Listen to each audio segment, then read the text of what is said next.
First Timothy chapter 5, the family of faith. Don't be harsh or impatient with an older man. Talk to him as you would your own father, and to the younger men as your brothers. Reverently honor an older woman as you would your mother, and the younger women as sisters. Take care of widows who are destitute. If a widow has family members to take care of her, let them learn that religion begins at their own doorstep, and that they should pay back with gratitude some of what they have received. This pleases God immensely. You can tell a legitimate widow by the way she has put all of her hope in God, praying to Him constantly for the needs of others as well as her own. But a widow who exploits people's emotions and pocketbooks, well, there's nothing to her. Tell these things to the people so that they will do the right thing in their extended family. Anyone who neglects to care for family members in need repudiates the faith. That's worse than refusing to believe in the first place. Sign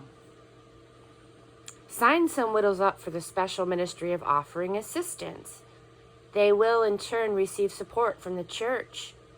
They must be over 60, married only once, and have a reputation for helping out with children, strangers, tired Christians, and the hurt and troubled.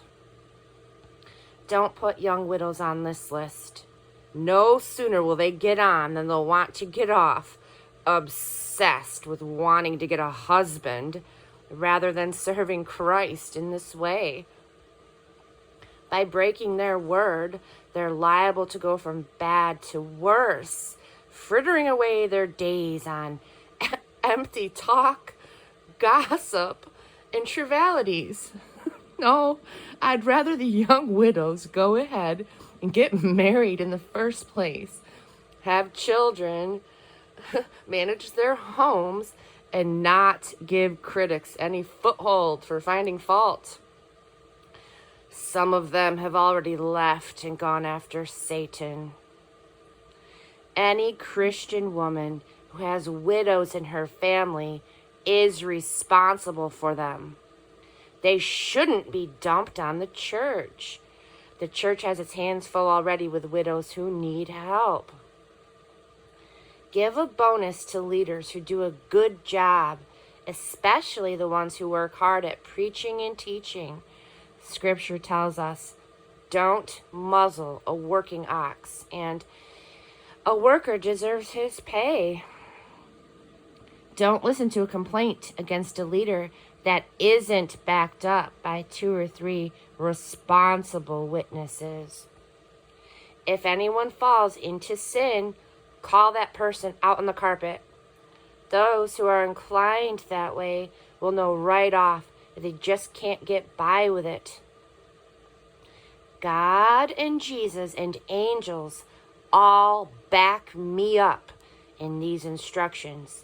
So carry them out without favoritism, and without taking sides. Don't appoint people to church leadership positions too hastily. If a person is involved in some serious sins, you don't want to become an unwitting accomplice.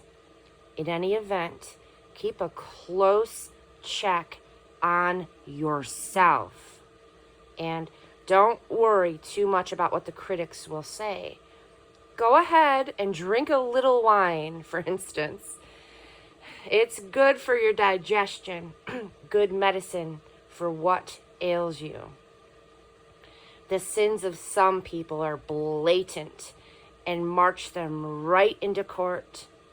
The sins of others don't show up until much later.